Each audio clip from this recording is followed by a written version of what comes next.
you like to give us a factual update, Mr. Beer? Yes, of course. I'm afraid it's not been possible to resolve the technical issue that is preventing the inquiry from presently streaming the proceedings. That is an issue to do with this building's connectivity. However, if you decide to proceed, sir, I have been told that a transcript of today's proceedings will be made as we go along, and in fact will be displayed for people in this room in the usual way. But more importantly, that will be uploaded to the inquiry's website at the conclusion of proceedings today. An audio and visual recording of today's proceedings will also be made, and that will also be uploaded to the inquiry's website in the normal way. So people who missed the proceedings unfolding today can watch them back after they have concluded.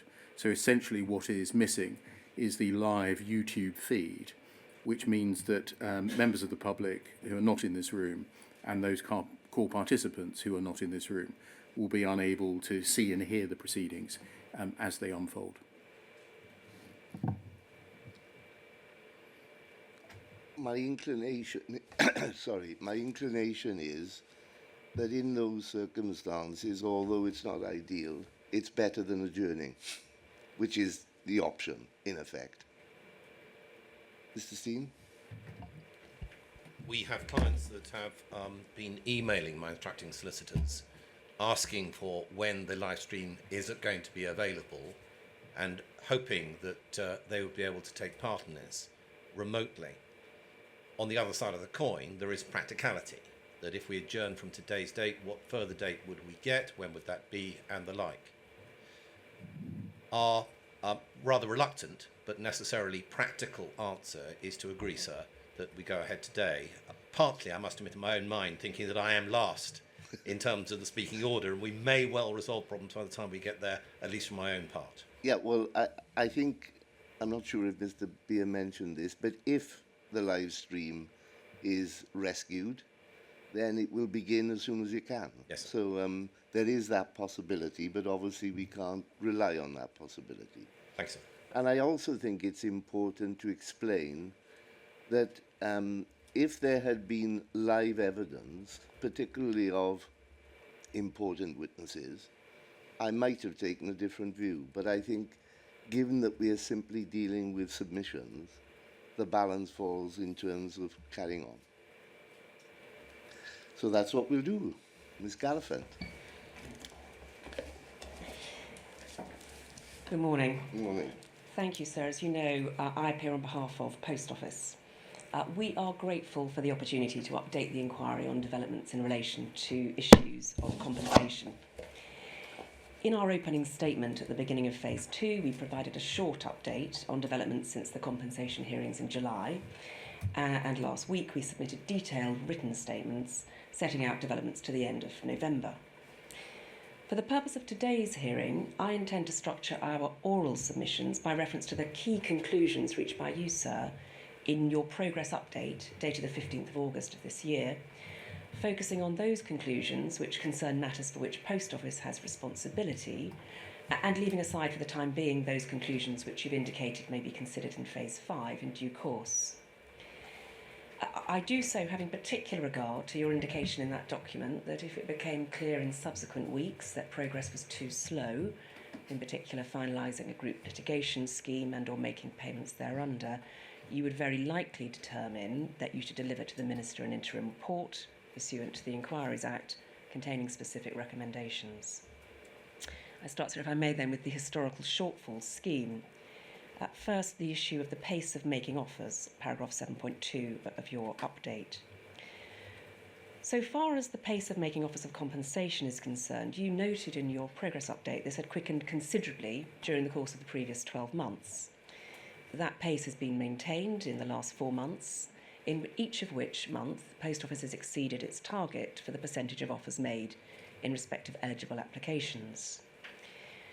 From the group of applications made before the original extended deadline in November 2020, as of yesterday, Post Office has made offers to 2,240 applicants, That represents offers in 94% of eligible applications.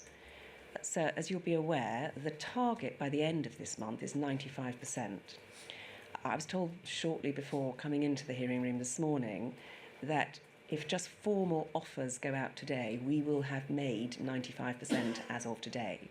We anticipate 4 more, if not more, offers will be going out today.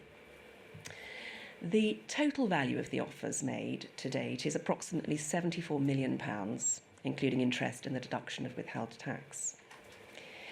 Of those offers, 1,804 applicants, which is over 80%, have accepted the offer made to them, and payments have been made in 98% of those cases.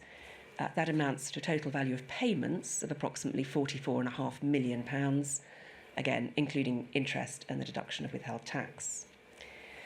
There currently remain just 134 applicants who have not yet received an offer letter. Now, that's usually in the light of a case-specific complexity, meaning it's been slower to progress to the point of an offer. They can broadly fall into 3 categories. The first is applications with complexities concerning insolvency or bankruptcy. Now, it has taken longer to establish the relevant circumstances of these applications in the light of the potential interests or interests of the bankruptcy or insolvency practitioners, such as the official receiver. To date, offers have been made in such cases, in 19 of such cases. Separate to that, the independent advisory... Mr. Elephant, do you have a figure for how many insolvency cases there are in the HSS, even approximately? I don't, but I'm sure someone will be able to tell me when I'm on my feet. But we are talking about 134 in total, and this is one of the groups of people, which is a dwindling number, if I could put it in that way. There are also, within this category, a group of cases where a claim has been made of losses flowing from the bankruptcy or insolvency. And the independent advisory panel is considering the fair approach to be adopted in that case. Post Office expects to make offers in respect of those claims early next year. The second category, where things have taken slightly longer, is applicants who were prosecuted but not convicted. Now, with the benefit of the progress made on the issue of non-pecuniary losses for postmasters who were prosecuted and convicted, and I'll come on to that in the context of the second process in relation to overturned historical convictions in due course.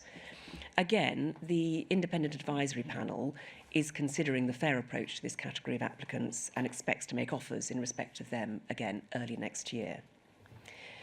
The third group of somewhat slower cases is... And so that I'm clear, these are people who were prosecuted but not convicted. Yes.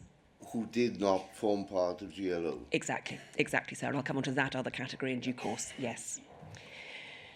The third category then in relation to the HSS, where matters have been slower than otherwise, is where information is required from the respective applicant or a third party in order to fairly assess them. So that might include circumstances in which responses are outstanding for the applicant, for example, if someone has ill health and there is a delay in responding, or outstanding requests from the National Health Service, for example, in terms of medical records in support of a personal injury claim. As soon as information is received, the panel will consider the application and an appropriate offer letter will be prepared and sent. And again, in this context, Post Office is particularly mindful of the importance of striking the appropriate balance between speed of decision-making and considerations of fairness. For completeness, I note in this context the points raised by Hodgel Solicitors in their written submissions in a section titled Independence Issues, but in fact concerns the question of heads of loss, which they say were not identified until after the initial offer has been made by Post Office. It's unnecessary for my purposes today for me to go into the detail of the 3 cases that they identify, but I would emphasise that Post Office's position is that the purpose and value of the good faith meeting under the procedures of the historical shortfall scheme is to be able to discuss exactly those sorts of issues and any other issues that might arise in order that revised offers can be made as appropriate. So you may like to note that such revised offers have been made to applicants whether or not they've had legal representation. And to assist to date, 29 applicants have received revised offers of increased value before going on to settle their claims as part of either the pre, post, or during a good faith meeting stages, none of whom had legal representation. Now, there are points made in relation to delays in holding good faith meetings. You may wish to note that 100 of those meetings have been held since the scheme began. 21 are planned over the next 2 months. Again, I'd emphasise that a good faith meeting isn't held in every case where an initial offer is rejected. In more than half of those cases, following interactions between the applicant and the post office, which are prompted by post office seeking to understand the reasons for rejection, the offer is accepted without proceeding to a good faith meeting. Where a good faith meeting is offered, either upon request or proactively, an applicant is offered 3 dates on which to attend. Delays can occur where other parties, such as legal representatives or medical practitioners, are part of the process, or where additional information is requested as a prerequisite to the good faith meeting. But again, I'd make the point, which is Post Office continues to look at ways to streamline the dispute resolution process, including the good faith meetings, to reduce the time taken, whilst in continuing to ensure that it enables applicants and applications to be resolved fairly and in good faith. Can I turn to late applicants, dealt with at paragraph 7.3? Before you do, just so that I'm trying to keep track of what's being said, have I got this right? There have been 100 good faith meetings. Yes. In 29 of them, there's been an increase in the offer of where people are unrepresented. Yeah?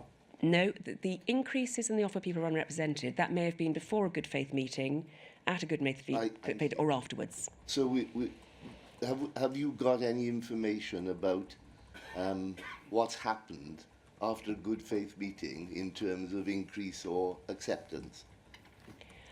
Yes, and those are set out in our written submissions. Right. I can take you to the paragraph, but yes, we have set those out. Yeah, fine. Yes. Yeah, right. So I was just picking up on the ongoing consideration of ways in which we can streamline the process. Yeah. Moving then to late applicants, paragraph 7.3. Now, these are obviously applications that are made or will be made after the 27th of November 2020 deadline for the scheme. Now, for the purposes of today, I'm not going to focus on the reasons for delay in determining whether those applications should have been rejected or accepted into the scheme. I obviously recognise that's a matter to which the inquiry may wish to return in phase 5. But I intend instead today to provide an update on developments since BEIS' announcement on the 6th of October that as of that date it had extended its financial support to Post Office so that it could accept eligible late applications as part of the scheme. Post Office has now written to all but one of the 230 postmasters who previously told it that they wished to join the HSS after the November 2020 deadline, inviting them to join the scheme, providing them with an application form and the consequential loss principles and guidance. On the 12th of October, Post Office also put a notice on the Historical Shortfall Scheme website, inviting further such applications, linking to a late applicant-specific question and answer document and the application form.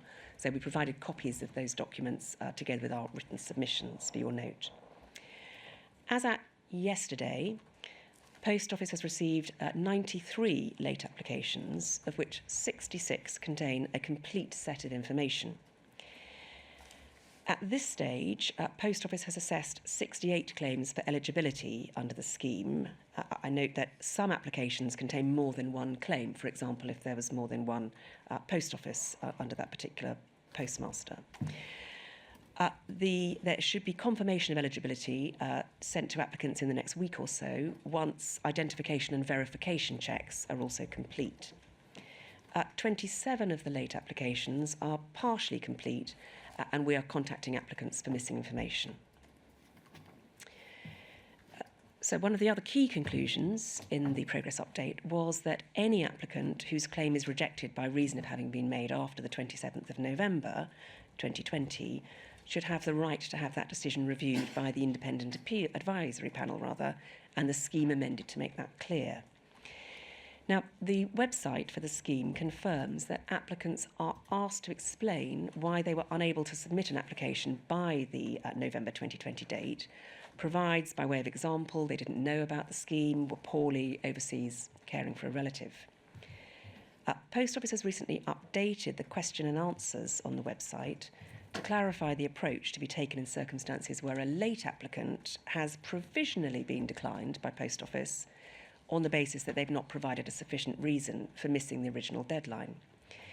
Such applicants will be presented with a further opportunity to provide one, and Post Office will suggest a list of the reasons that might apply in their cases. If an applicant still cannot provide a reason, or their reason isn't for whatever reason accepted by Post Office, it will let them know, and the matter will be referred to an independent third party for a final decision. Post Office considers that this will provide the requisite independence for determining the issue, but without adding to the workload of the independent advisory panel, and therefore risking slowing down its consideration of other substantive claims. To date, no applications have been provisionally declined by Post Office on the basis that the applicant hasn't provided a sufficient reason. In the light of the revised Q&A document, Post Office expects that there will be very few, if any, applications deemed to be ineligible on the grounds of the absence of a reason for lateness alone. If that is the case, and obviously I accept what you tell me, Ms. Gallifant, doesn't this seem a great rigmarole to go through, going back and forth about reasons as to why they haven't applied in time, when the reality is going to be that they'll be accepted? So I wouldn't anticipate it's a great rigmarole. It may be a sentence added to the application form. But time is important in this case, and I'm anxious to avoid unnecessary bureaucracy. Well, anyway, there we are. Of course, sir, your recommendation, or as it were, key conclusion, was that there should be an independent person to review, if required. That we have accepted and put in place. But that was on the basis there might be a fight over it, Ms. Gallifant. If there's not going to be a fight over it, then... We anticipate it's unlikely, sir. Yeah, all right. So you may recall that in our opening statement at the beginning of Phase 2, we indicated that Post Office was considering whether there should be any variations to the current approach under the scheme to processing applications that were made by late applicants. And it was suggested that that would be subject to ensuring any such variations would not result in any less fairer process. Having considered the issue further, I can confirm that Post Office has no intention to introduce any variations in this respect. Late applications which are accepted as eligible will be processed in exactly the same way as those received prior to the November 2020 deadline. Can I turn to the subject of legal advice and assistance? Again, in line with your recommendations, sir, as I explained in our opening statement, with effect from the 10th of October of this year, Post Office has been offering to pay the reasonable legal costs of the remaining applicants in the scheme, whose claims are of a higher value and more complex than those which were previously settled. Since that date, Post Office has invited applicants who consider they may require additional support to discuss and ultimately, we hope, agree the position with them. We hope that this ensures that applicants may obtain the assistance they require in confidence that Post Office will pay those reasonable legal costs. Since the 10th of October of this year, there have been 29 requests received for legal fees. Post Office has endeavoured to work through those fee requests as quickly as it can to avoid delay in processing applications, and with a view to establishing a more standardised and therefore quicker and easier basis for cost claims going forward. As of yesterday, agreement has been reached with Hodgel Solicitors on initial sample cases, as well as a general process for assessing the reasonableness of the costs. It's hoped that agreement can similarly be reached quickly on the applications received from other representatives. The next key conclusion I propose to address is interim payments. I indicated in our opening submissions in October that Post Office would be keeping under review the issue of whether it should reconsider its policy on interim payments, and it has now done so.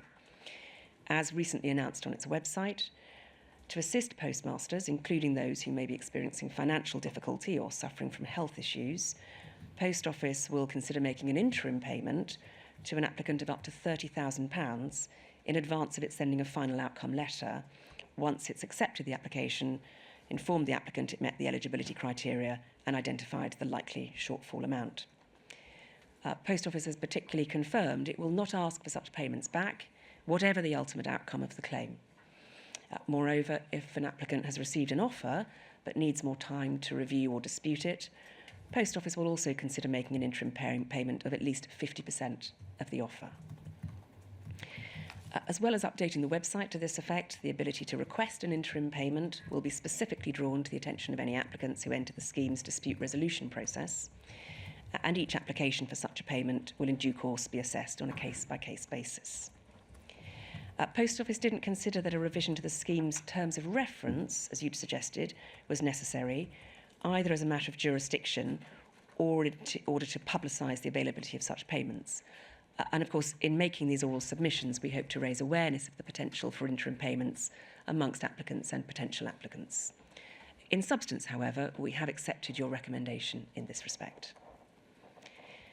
Before turning to the key conclusions in relation to overturned historical convictions, could I just anticipate one point raised in the written submissions of Howe & Co.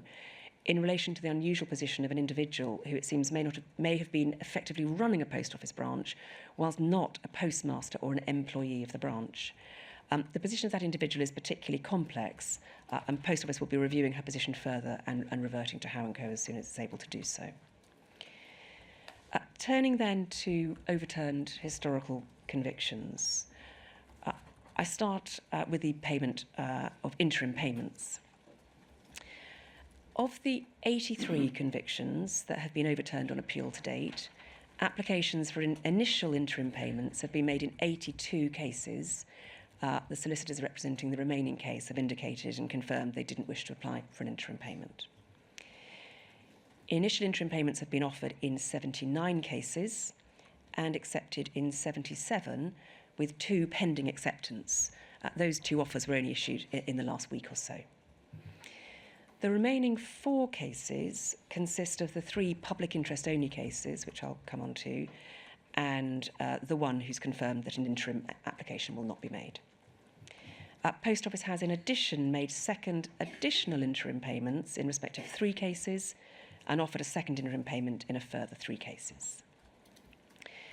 As at yesterday, the combined value of those interim payments is approximately 7.975 million, so very little under £8 million. You will also, sir, wish to note that in the light of Lord Dyson's findings in the early neutral evaluation process... Can I just stop you to say of course. That the live stream is now working, so that Excellent. You are on screen, as they say, Miss Carrington. Thank you for the warning. And it could have gone horribly wrong if I hadn't been tipped off. Thank you. So I was just dealing with the amount of interim payments made to date, just short of £11 million. You'll also wish to note that in the light of Lord Dyson's findings in the early neutral evaluations process, Post Office decided to increase the value of future interim payments it may make up to £163,000. 20 claimants who previously received an initial interim payment but unable to submit a non-pecuniary claim have been offered a further top-up payment of up to £63,000 from on or around the 1st of December of this year. Of those, 17 have accepted the offer, and payment is being processed for payment before the end of this year. Again, the historical matter section of the Post Office's website was updated on the 11th of November to reflect the provision for interim payments at this level, and legal representatives have been informed. This should ensure that all claimants who are eligible for an interim payment have the opportunity to receive up to £163,000 by the end of this year.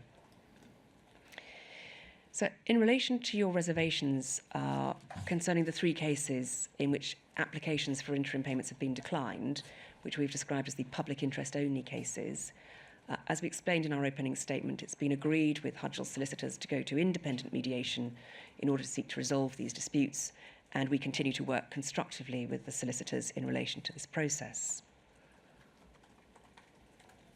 In a related conclusion, sir, you indicated that Post Office should not be the final arbiter of applications for interim payments if the claim is rejected. In line with its approach in relation to the public interest only cases, Post Office agrees it should not be the final arbiter in such cases, although reiterates its view that it appears unlikely that the issue will arise again. So in your progress update, you identified 2 alternative routes by which claimants in the group litigation who were acquitted should be able to claim compensation, either by way of them being able to apply to Post Office in the same way as those with overturned historic convictions currently do, or by applying to the group litigation scheme announced by the Secretary of State. In circumstances where the group litigation scheme is intended to deliver compensation for GLO members who were not convicted of criminal offences, which would obviously include those, but not limited to those who were acquitted, Post Office has not taken any steps to include them in its own processes for providing compensation.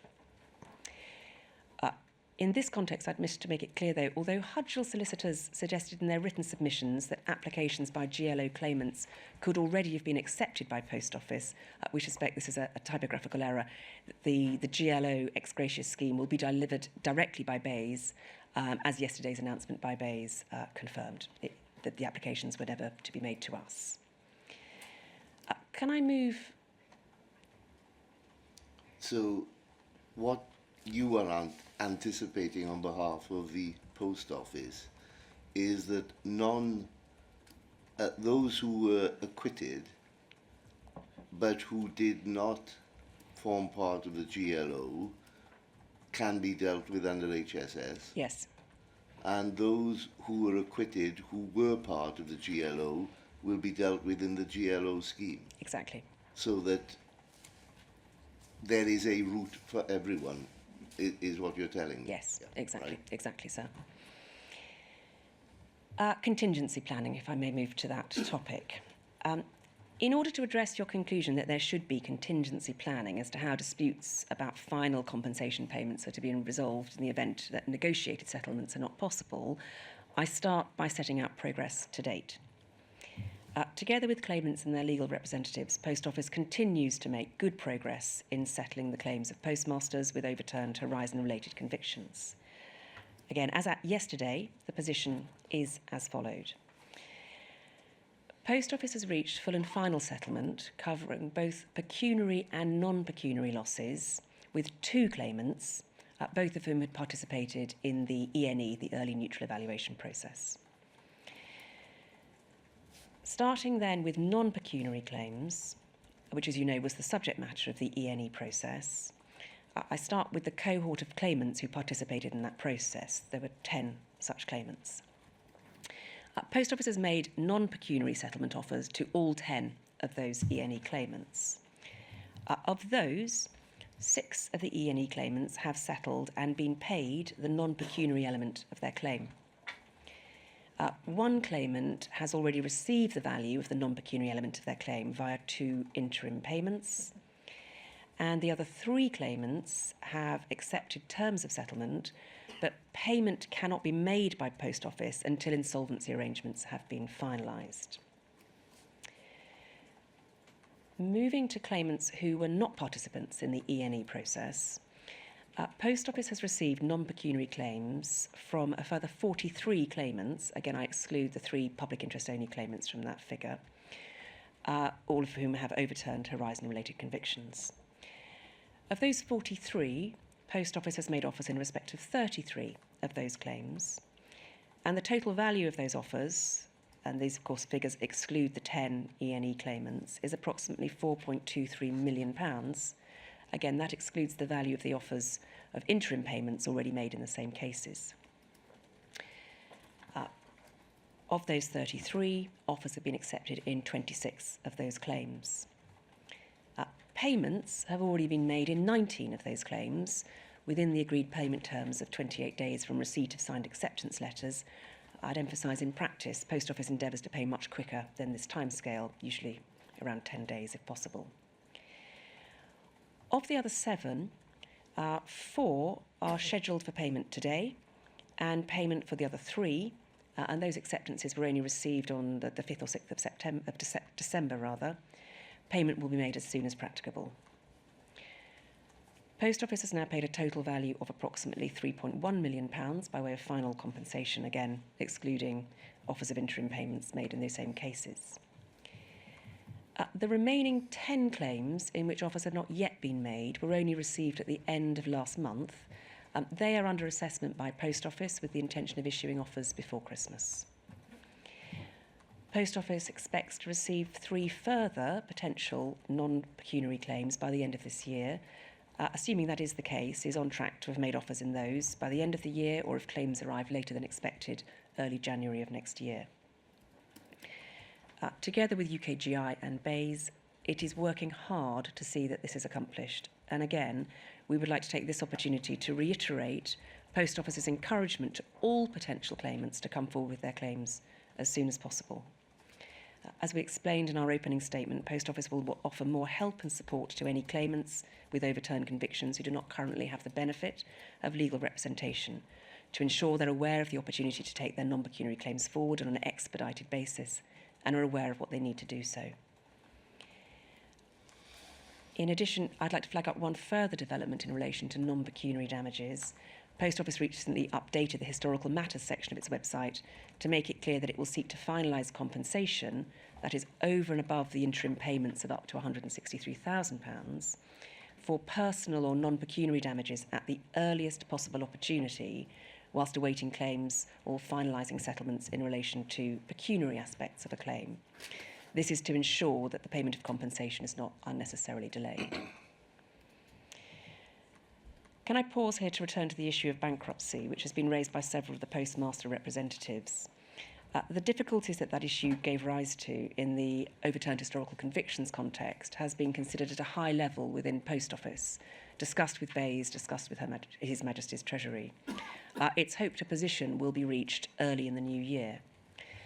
Those representing postmasters in these cases will know that Post Office's position is that there is no justification for delaying the settlement of non-pecuniary losses in order to consider estates' potential claims. We will obviously, sir, update the inquiry as soon as we have any developments in this respect. As far as you are aware, are there points of legal principle in respect of persons who have been made bankrupt, who are either discharged or undischarged, which are standing in the way, so to speak, of progress? Or is the law agreed and giving effect to it is proving difficult? Opinions differ, and there is one, as I understand it, state which takes a different view to the views taken by others. So we hope to make some progress in respect of coming to an agreed position. So there is a legal dispute, not with Post Office, I've made our position clear, but there is a legal dispute. There is a legal dispute? Yes, there is. But as I've indicated, we hope to make progress relatively rapidly in that respect. Well, I'm only musing aloud, but I might take my own legal advice about this.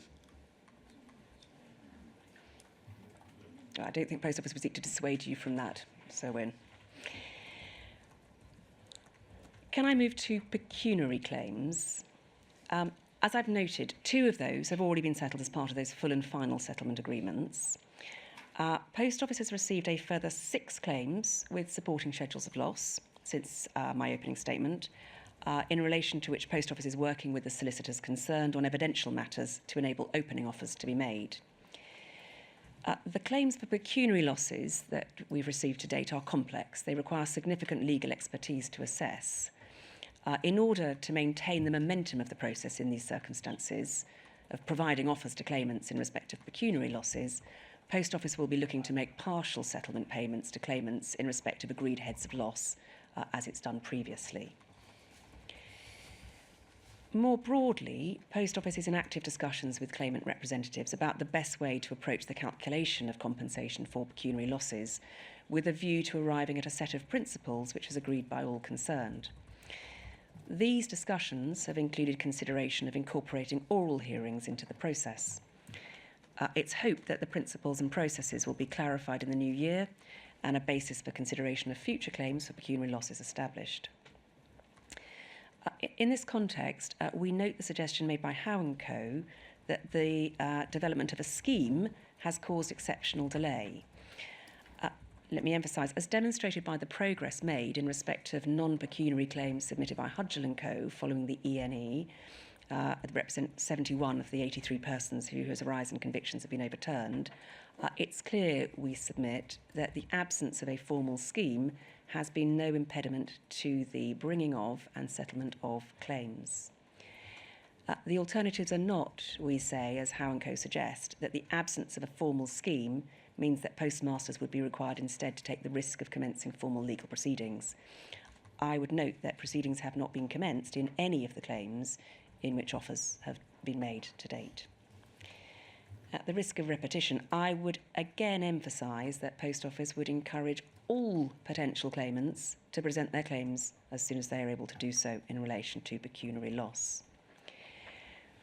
While I have the opportunity, I would also like to reiterate publicly Post Office's encouragement to convicted postmasters to consider their options for appeal. We've already set out in our written submissions the lengths that Post Office has gone to, both independently and working together with CCRC, to ensure that all convicted postmasters are contacted and encouraged to consider the options for appeal. Today, I'd just like to highlight a recent and important development in relation to support for such persons.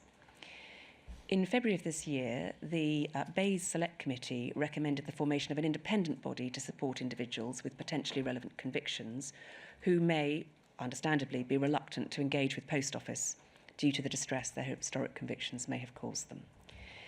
Post Office has now agreed a package of support for such individuals through Citizens' Advice. This service aims to provide preliminary information around the appeals process, the support which may be available through legal aid, information around benefits, and help to guide individuals to emotional support tools. So as you'll be well aware, Citizens' Advice is a well-known and trusted brand with experience of supporting members of the public on challenging matters such as this. This service went live on the 17th of November of this year with a dedicated microsite on the Citizens' Advice webpage. Post Office's website also provides a link to the relevant page, and it's working with Citizens' Advice to raise awareness of this service through social media channels, and a banner on the Citizens' Advice homepage. In addition, a telephone helpline will be available through which trained agents will be able to answer questions affected individuals may have. Citizens' Advice will track any calls received on the helpline outside of working hours. Individuals will be able to request a callback by completing a form on the website in addition. Against this background, whilst we entirely agree with Howe & Co.'s submission that something must be done to contact people whose convictions could be challenged, that process, including Post Office working together with the CCRC, has already been underway for many months and will now be firmly supported by the role to be played by Citizens' Advice. In conclusion, having regard to the progress set out in our written submissions, and I hope highlighted in my oral submissions today, against the key conclusions in your progress update, insofar as Post Office has responsibility for those matters, it is our respectful submission that such progress could not reasonably be characterised as too slow in all the circumstances, such as to justify delivering an interim report to the Minister containing specific recommendations. Post Office does, of course, though, welcome any further views or guidance you may have, and of course we stand ready to provide such updates on compensation issues as the inquiry may find of assistance as the hearings progress. Can I just make two further points? The first is... Before you do that, while it's in my mind, going back to people who've been convicted but who haven't yet engaged with trying to get their conviction overturned. Yeah.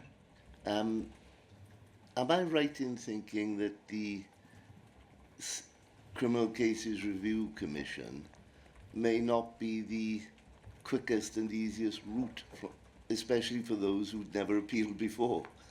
In other words, if you were convicted in, shall we say, 2010, for the sake of argument, you didn't appeal, presumably the quickest route now is simply to apply out of time for leave to appeal to the Court of Appeal, without involving the Criminal Cases Review Commission, provided, of course, you can bring yourself within the terms of the Hamilton judgment. Yeah, so I'll defer to Mr Maloney, but I understand that to be the case.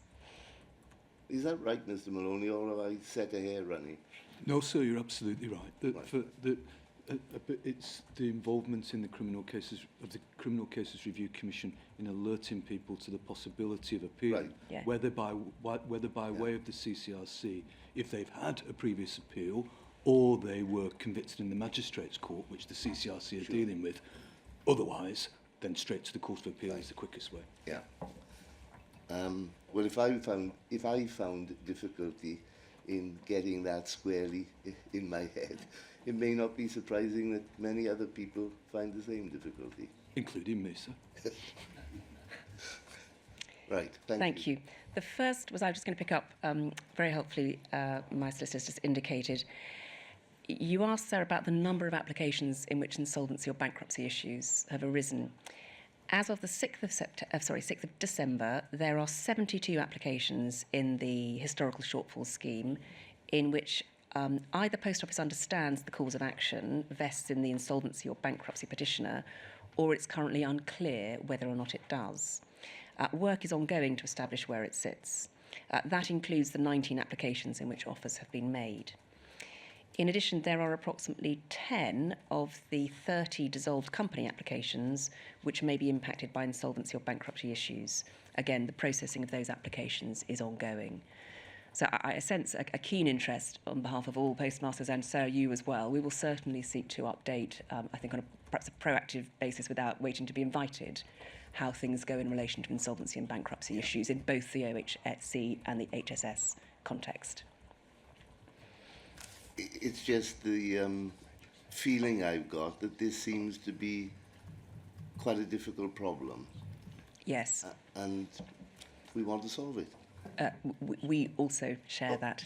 I was desire to using solve. we in every sense of Absolutely. the word we. Yeah. I'm very grateful. So just one further matter, if I may, on the subject of restorative justice. Post Office notes the points made by Howe & Co. on restorative justice in their written submissions. They rightly recognise this as not a compensation issue, and as such we say it doesn't properly fall within the scope of today's hearing, but nevertheless we wish to make 2 points in this context.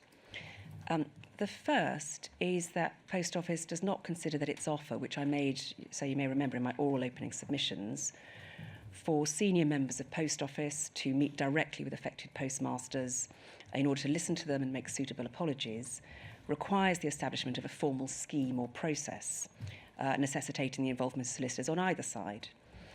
Its approach to arranging meetings will be flexible and sympathetic to those affected, and supported by the existing dispute resolution team, who already assist and support applicants to the HSS, many of whom are former postmasters themselves.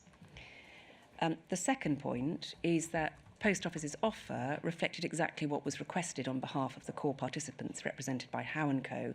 in their opening oral submissions. What we understand now to be proposed in their written submissions is that in the absence of Post Office and BEIS agreeing to establish what they describe as a restorative justice fund, you, sir, should make a formal recommendation of the establishment of such a process and funding. So, of course, that goes well beyond the previous indication of what was sought in this context, and I venture to say it's equally a matter that would appear to go beyond the scope of the terms of reference of this inquiry. Can I just look to my left and right to confirm if there's anything further that I need to... We're all good. Thank you very much indeed, sir, for that opportunity. I may have strayed a few minutes past my time, but I'm very grateful. I think you're well within a margin of appreciation, to use Thank a you. phrase we're no longer allowed to use. Thank you, sir. Thank you. Yes, Mr. Chapman.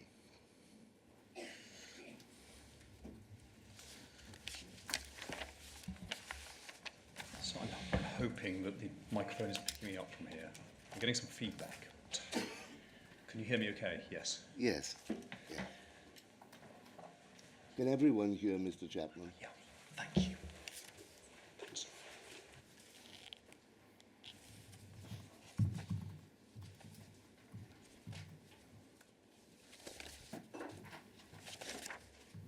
Hopefully that's better. Thank you, sir. I make these submissions on behalf of the Department for Business, Energy and Industrials.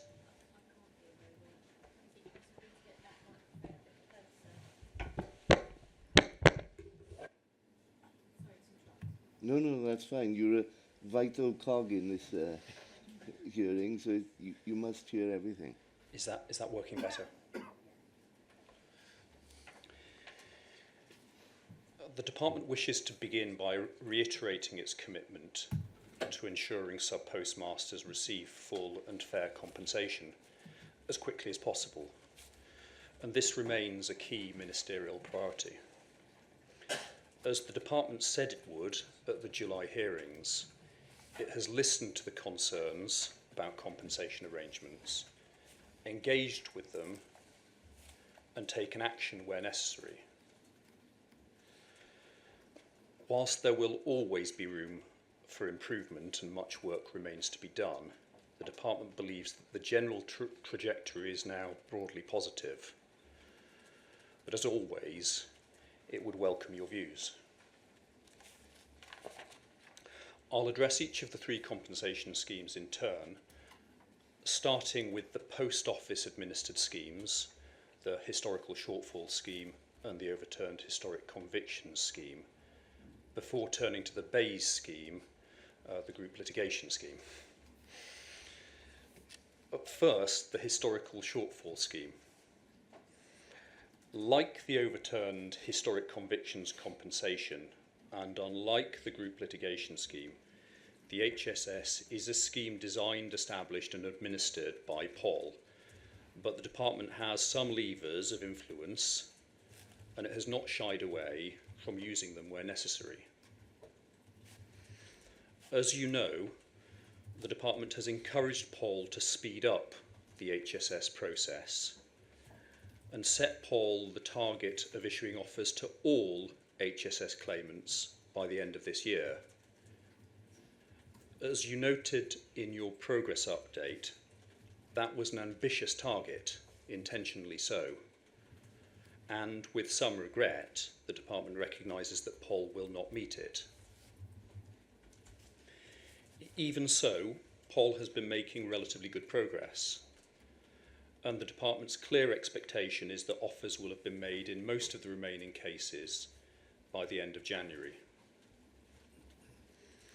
Once a formal proposal concerning late applications was made by Paul, the department worked diligently to arrange and confirm the substantial additional public funding required. It welcomes Paul's confirmation that applications following the scheme's closure will be accepted, provided that a sufficient reason for the failure to make the application within the window is given. And it also welcomes the confirmation of the role of an independent review in case of disagreement. Mr. Chapman, I'm a bit confused now, because I think Miss Gallivant was more or less agreeing with me that they were going to be accepted.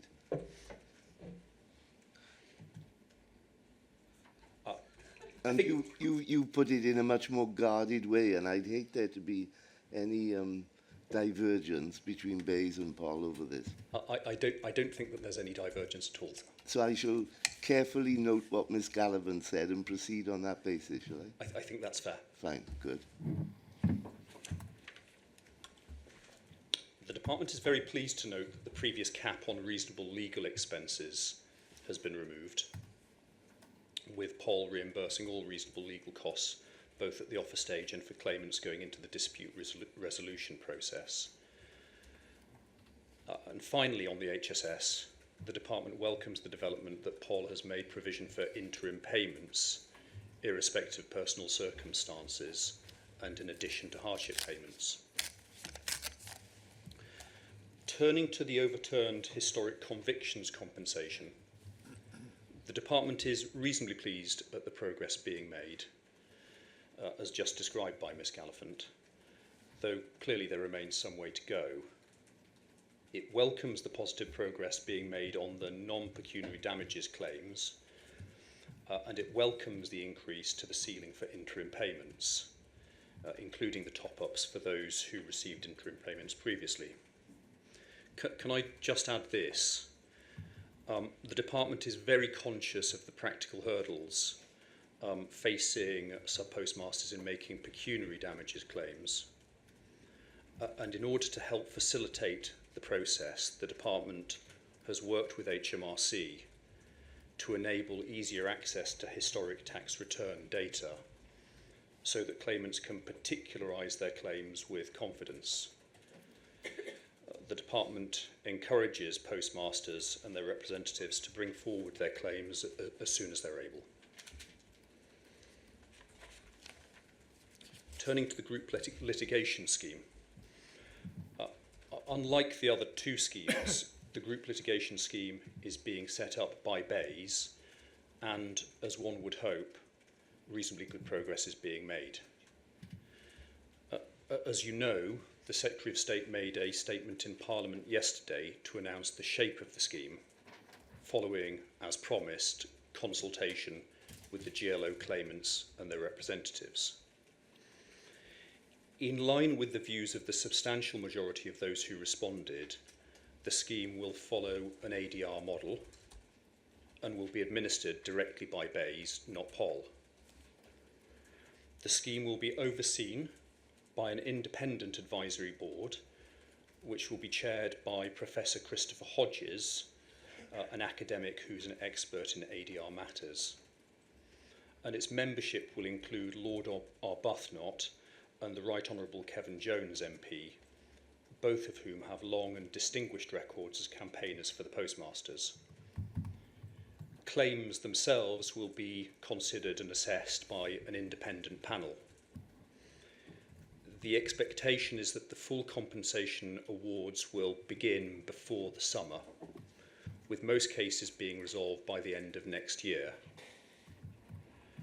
The department has now invited claimants and their legal representatives to begin preparation of claims and has announced support for claimants' initial legal costs, the costs of first engagement with lawyers. Hasn't met with universal approval, that, has it? It hasn't. The amount is specifically for initial engagement with lawyers, and arrangements for payments of reasonable legal costs beyond initial engagement, and the costs indeed of acquiring expert evidence where necessary, are being finalised. I appreciate that there'll be a need to work out rates of pay, putting it loosely, but the phrase that had been used consistently was reasonable legal expenses in previous announcement, wasn't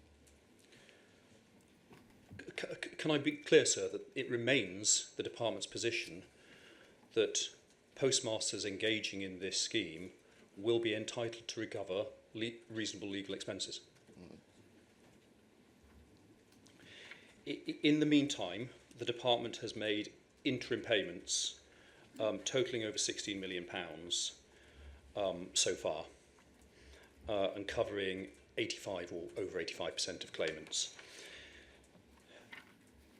It, of course, understands that interim payments are really important, and especially so for some GLO claimants. And it continues its concerted work to resolve issues concerning interim payments where they haven't already been made. In relation to the 16 bankrupt GLO claimants who've not yet received an interim payment, you've heard about the issues with one insolvency practitioner in particular, which the department is seeking to resolve as soon as possible. We would encourage you, sir, to follow up on your suggestion that you might take your own legal advice on that issue. And we would be very happy to set out in a little more particular detail what precisely that issue is in writing, if that would be helpful.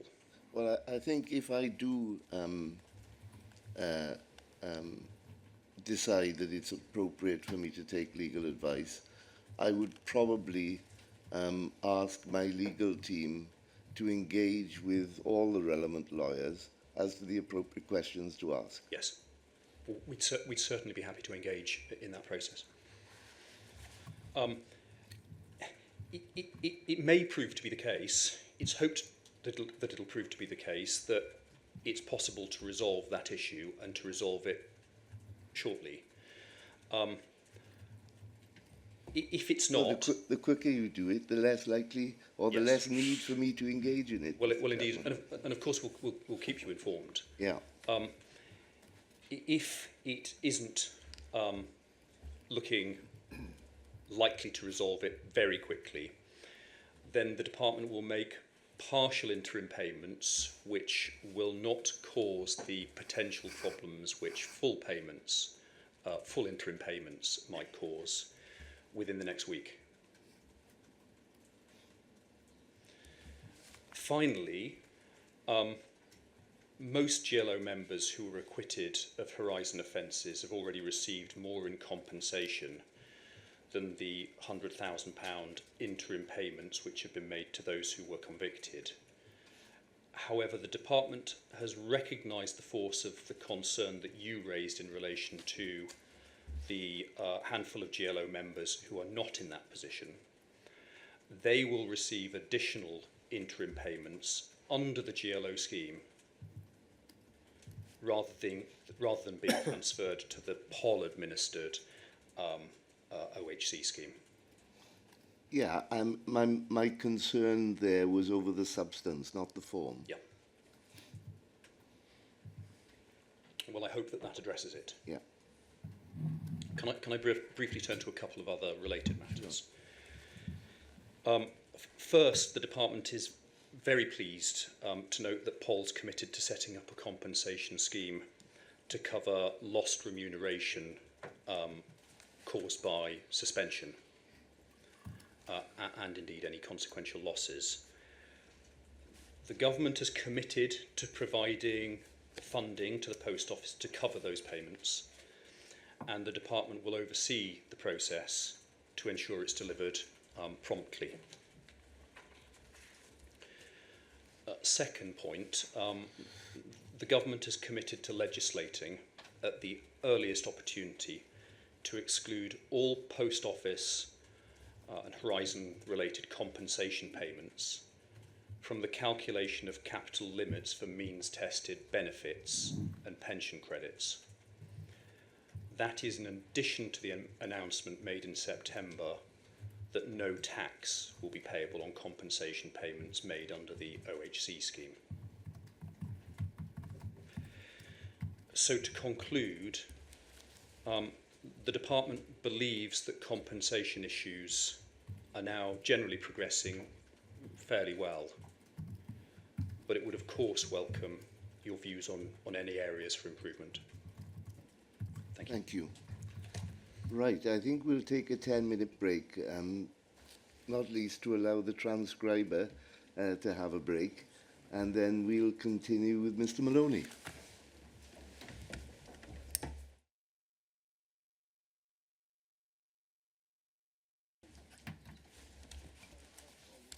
Yes, Mr. Maloney.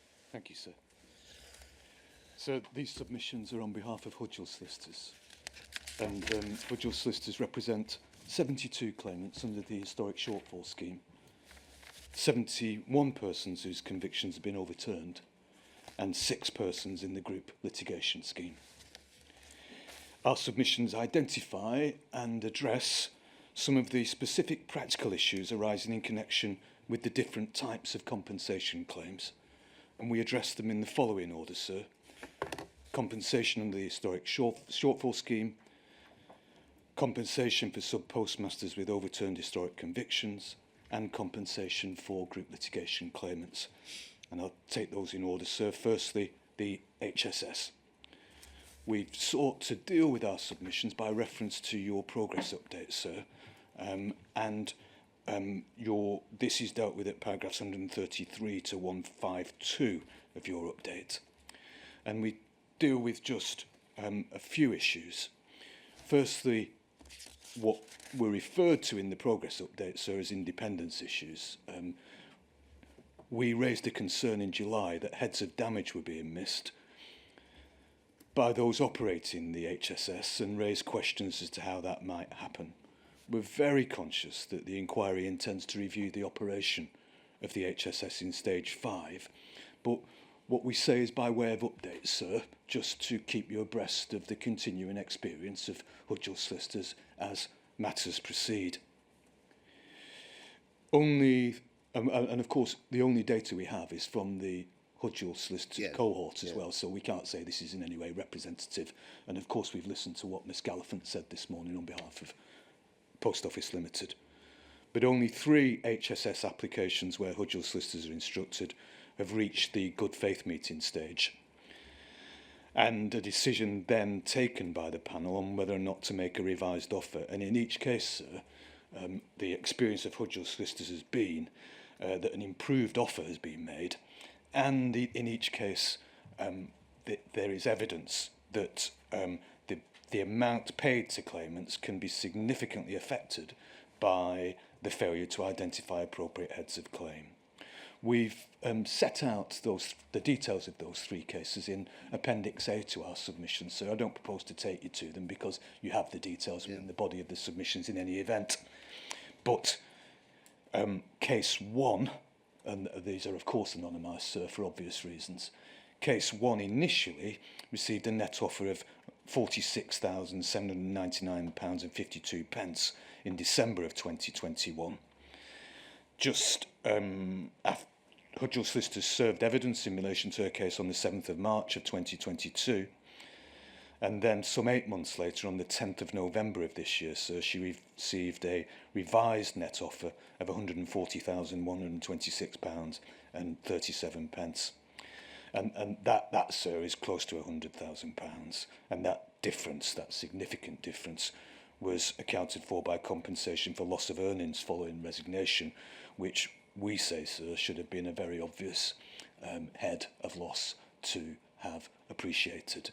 And so that I understand your criticism, am I right in thinking that when the lady presented her claim on her own, she hadn't identified a loss of earnings, but you would say there obviously must have been one, which the panel should have investigated. Is that the point? Should have asked the question, basically, so there must have been. Right. Is what we'd say about that. And then case 2, an offer of £3,752.26 in January of 22. That was simply a shortfall of £2,000 in associated interest. A good faith meeting took place in July of 2022, and the revised offer was received on the 17th of November, and that revised offer was greatly increased to £63,331.89. And that included compensation for losses arising from resignation and distress and inconvenience that had not been considered by the original panel.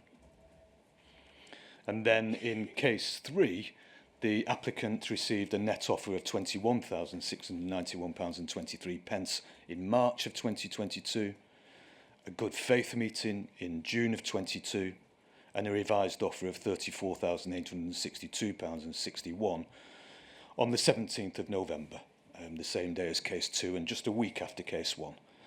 And again, 2 heads of damage which were not present in the original claim were identified and proceeded with, and an increased offer made.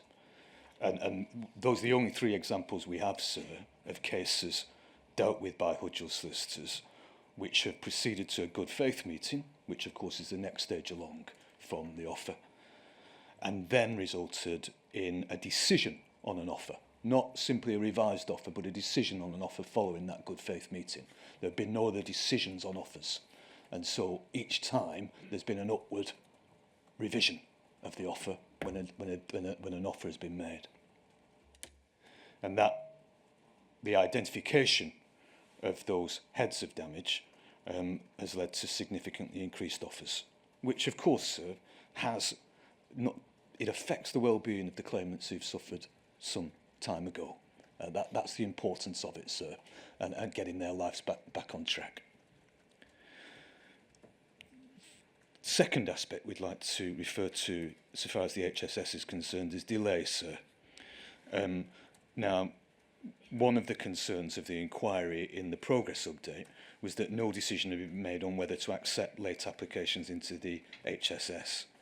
And we've had an update from Miss Gallifant this morning as to what's happening now so far as those late applications are concerned, sir. But the position now, sir, is that late applications have only been provisionally accepted into the HSS.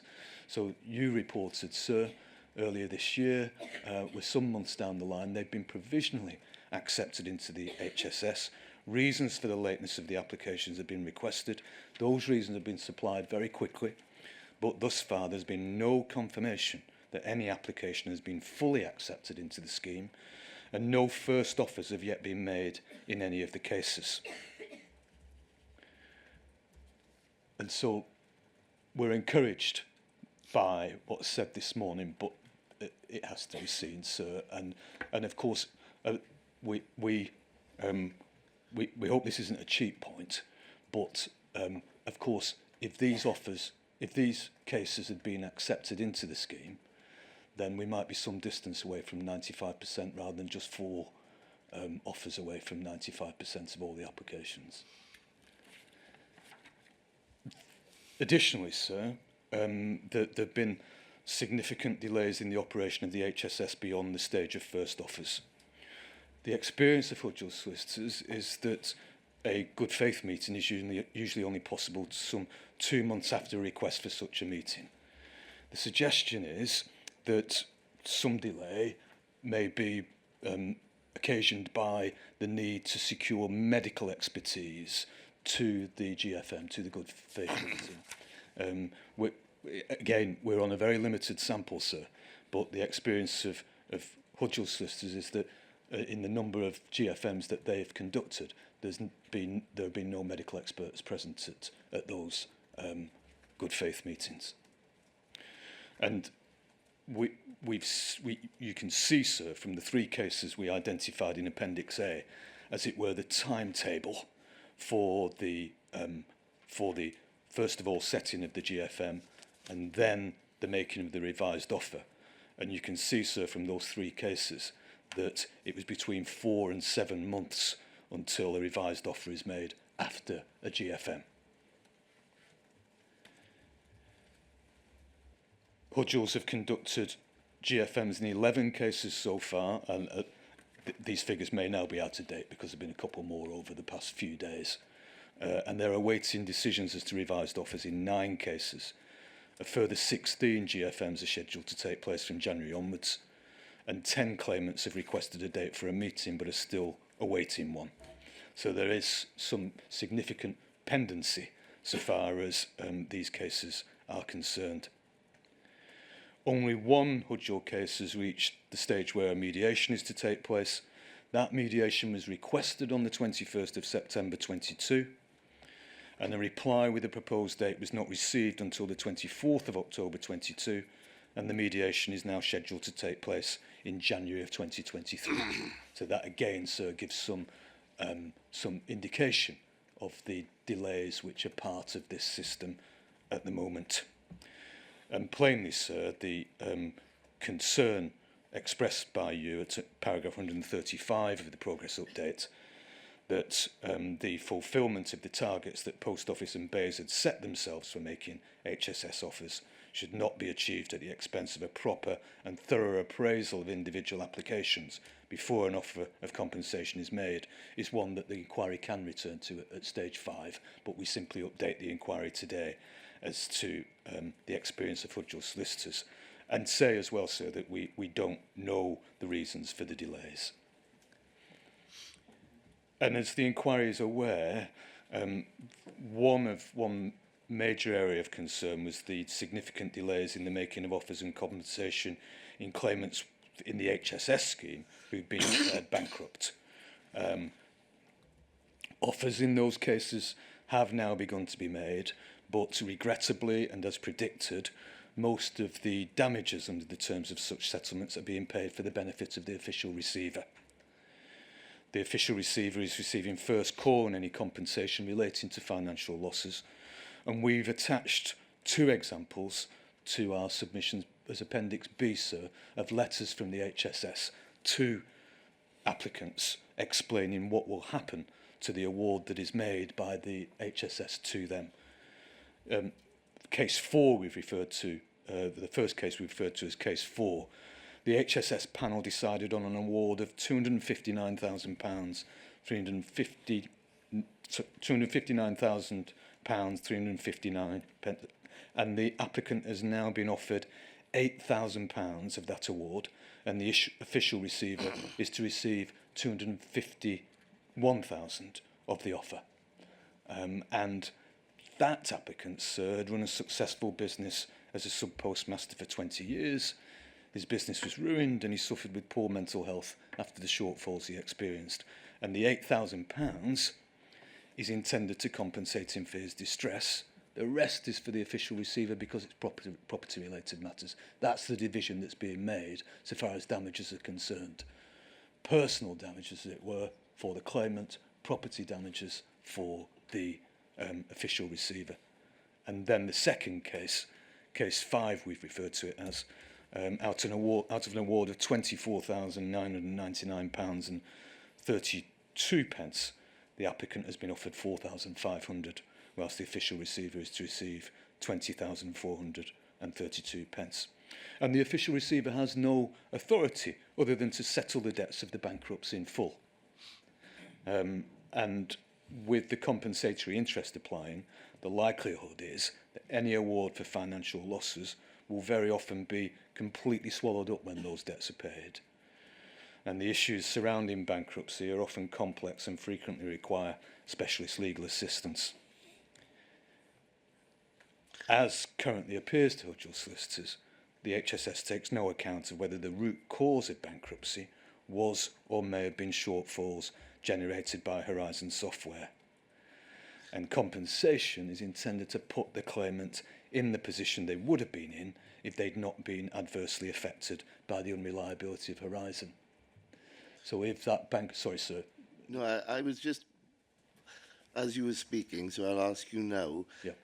And if it's embarrassing in any way to answer, then please say so. But are these figures that you mentioned in terms of the offer under the HSS, would they have been acceptable as figures, if I can put it in that way? Forget the split between the official receipt. So there's a dispute about... I've not had conduct of the cases, sir. No. But what I'm trying to establish, essentially, is whether these figures, if you remove the trustee for the moment, would have been acceptable. That's point number one. If they're not, then there's an ongoing issue under the HSS. If they would have been acceptable, I imagine there's now an ongoing dispute as to whether all this money should be paid over to the official receiver. So there are two aspects to it. That's what I'm trying to get at. indeed, sir. And, Right. and Dr. Hodgel will correct me when I inevitably get this wrong, but essentially that those offers would not have been accepted, but they are merely illustrative of the division of the award, as it were. So it's designed to persuade me, if I needed persuasion, that there could be a very significant amount of money at stake for the individual involved on this bankruptcy issue. That's it, sir. Right. Okay. And also, sir, just to elaborate upon that point very briefly, if I may, that, of course, the purpose and underlying that submission is, of course, that the purpose of compensation is to attempt to put the person back in the position that they would have been but for the unreliable operation of Horizon software. And so many of the debts which were accrued by this person in the first place, which led to bankruptcy, were caused by the shortfalls before that. And then the way their business then collapsed, and then of course people have mortgage payments, and it's that litany, sir, that you've heard so many times during the course of the impact hearings. With this outcome, what happens is that all of the debts that they accrued, all of the debts that led to the bankruptcy, whilst essentially there's a compensation award given to them, that gets swallowed up by the debtors rather than them. So they're not being put back into the position that they would have been but for the unreliable operation of the Horizon software. They're being left with in case 4, £8,000, when even on the assessment of the HSS, they should have got £259,000. So we did make a point about the agreement of reasonable costs, but there's been progress in relation to that, and we say nothing further about that. And then finally, we've made a point about the provision of medical assistance, by the provision assistance for the commission of medical reports, and about how that has not really been available in the experience of Hodgel Solicitors. And Hodgel Solicitors understand that there's a need to deal with claims expeditiously, and the commissioning of a medical report may delay the making of a first offer, but it's also important that applicants are properly compensated for any personal injury they've suffered, and a broad brush approach to this issue risks serious injustice again for applicants.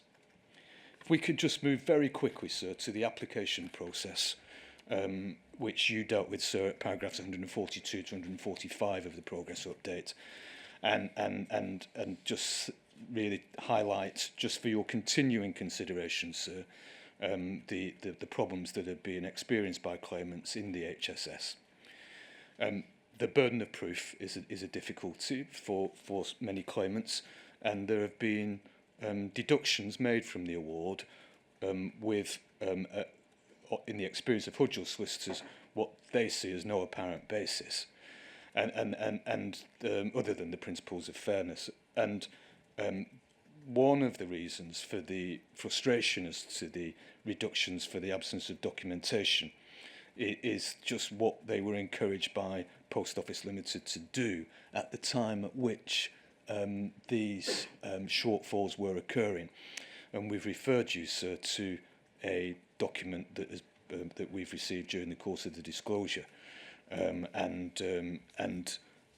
page 77 of that, and we don't ask for it to be brought up, but if I may, sir, just read what it says at page 77 of that document, the reference you have: making good losses. If you've not obtained authority to hold a loss within the suspense account, you'll need to make good the discrepancy after the final stock unit has rolled to the next CAP. And then make good the loss in bold. This involves placing the cash for the amount of the loss in your till. And so, sir, that's a process, a procedure, which would not provide a ready audit trail for demonstrating the making up of shortfalls. Equally, sir, so far as the application process is concerned, in terms of calculating loss of earnings claims and consequential loss arising, Post Office uses the Network Transformation Scheme levers payment, and that is a redundancy package based calculation of up to 27 months pre-cessation salary, and takes into account that Post Office could have terminated the applicant's contract with just 3 months' notice. So within the terms of the contract was the option for Post Office to terminate the contract with 3 months' notice. That's taken into account. Going back to case 4 that we referred to, sir, the man who had run a successful business for 20 years, ended up being made bankrupt. There would have been no reason for him to have been given 3 months' notice, and we say that that's an arbitrary consideration in the circumstances. That can form part of the assessment of the requisite compensation in an HSS application, and we say that that's not always appropriate and can lead to a significant underpayment of true loss. Moving on, sir, if I may, to compensation for sub-postmasters with overturned historic convictions. We say that the early neutral evaluation conducted by Lord Dyson proved effective in providing the parameters for settlement of non-pecuniary loss claims. And as Ms Gallifant has outlined this morning, they've been progressing well since Lord Dyson provided his report. We are happy to say that, and as Ms Gallifant has reported, that the dialogue between Hodgels and Post Office Solicitors has resulted in the payment of an extra £63,000, and that will come before the holiday period, we understand, and that's a very happy situation for the people who've been able to settle their non-pecuniary claims. The position in respect of claims for pecuniary losses is less happy, but it's not disastrous, sir. We in our submissions, we identify delays that are occurring, but there is progress. And we're confident that that progress will continue. As you've heard, sir, 2 claims have been settled and paid in full, but they remain the only claims for pecuniary losses to have been settled.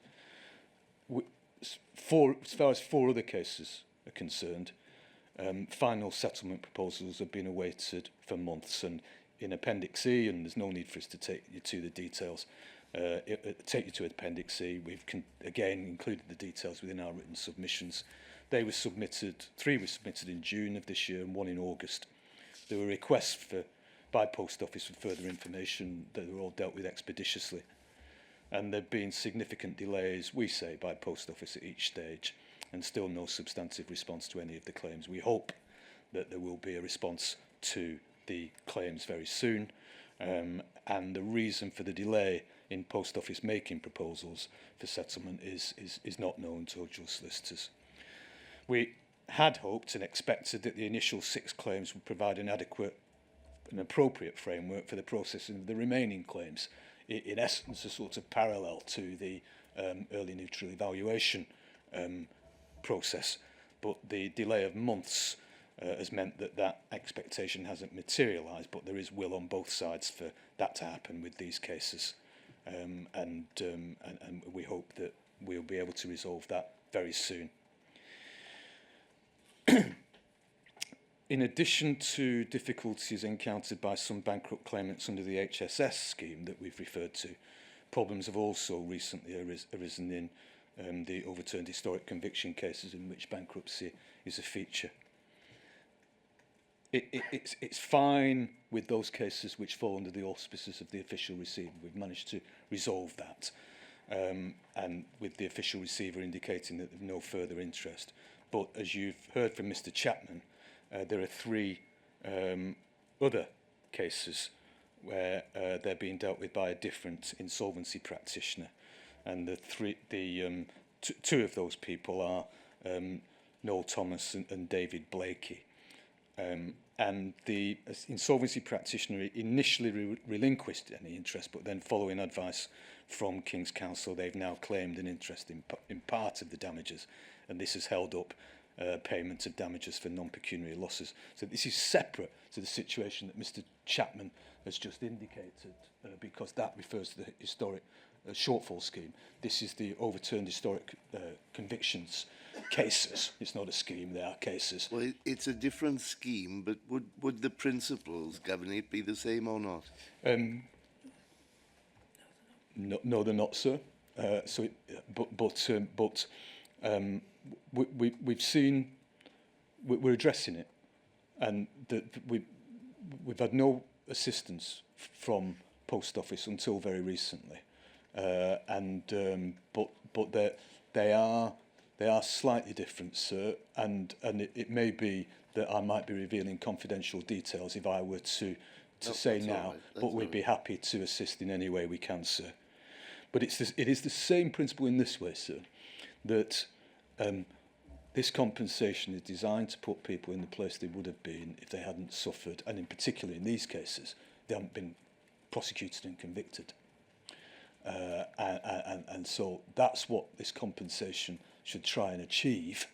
And plainly, if a large portion of the damages is being taken from them in the same way that it is with the HSS, then that is obviously significant injustice, we'd say, and that essentially Post Office, if the bankruptcies were caused by the actions in the first place, it's incumbent on them to do all it can to ensure that these people are put in the position they would have been in but for the unreliability of the Horizon software. Well,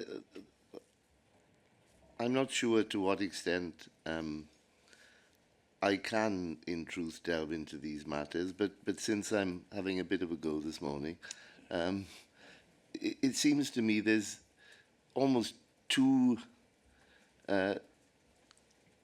different issues. One is your assertion, based on what BEIS and Post Office have said, that there should be full and fair compensation, which is another way of saying you should be put back into the position if this had never happened to you.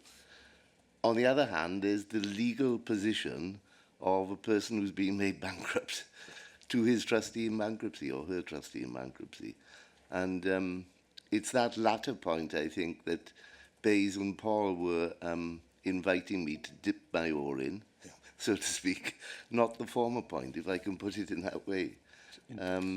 What do you think about those issues, Mr. Maloney? So, one solution, which might not be attractive to BEIS and Paul, is that the actual level of compensation paid is increased so that the debtors that are required to be satisfied by the official receiver or the insolvency practitioners can be paid, and the postmaster can be put in the position that they would have been in but for the unreliability. That seems to us to be the most straightforward way that both are taken care of. Trouble is, I'm not sitting over the road. No. I'm sitting in a completely different capacity. Indeed, sir. Indeed. But that seems to us the way through. It's more expensive, but it may be that there are a limited number of cases of this nature, which might mean that it didn't become too onerous for Paul and BEIS. All right. Well, I think I'm getting a feel for where the various roads might lead. Thank you, sir. And then finally, and very briefly, sir, compensation for the group litigation claimants. Hodgel Solicitors don't represent many of the claimants in this scheme, and so we've very limited observations to make. Yeah. But they've taken part in 2 roundtable meetings with Post Office and other interested solicitors, and they are pleased to see the announcement yesterday. But as with other sub-postmasters, although they're not sub-postmasters lawyers, but they're not as invested in this as others, then they have concerns about the funding of this particular scheme. The biggest threat to the success of the scheme at the outset is the size of the panel and the resources available to process applications, but Hodgel Solicitors are pleased to see that a panel of independent people has been appointed to oversee its work. And so to conclude, sir, although the E&E process has facilitated significant progress in the overturned historic convictions non-pecuniary loss claims, there has been some delay with the pecuniary loss compensation, and the position of bankrupt claimants is also of specific continuing concern, which has not been properly addressed by Post Office or BEIS, although they have begun to address it in the week leading up to this compensation hearing, sir. And so we respectfully ask that the inquiry continue to review the cases and review the issues relating to compensation as proceedings continue through 2023. Whilst there have been difficulties, Hodgel Solicitors see no reason why most, if not all, current claims for compensation by their clients realistically cannot be resolved in the course of 2023, and the inquiry's continued attention to the issues around compensation can only help to ensure that the desired closure is achieved. Thank you, sir. Thank you, Mr. Maloney. Mr. Henry, I'll give you a choice. You can have quarter of an hour now and we break at 1 o'clock, or we can break for lunch now and you can have your continuous period of 40 minutes. May I ask you, sir, if we break for lunch? Yeah, by all means. So we'll start again at 1:45.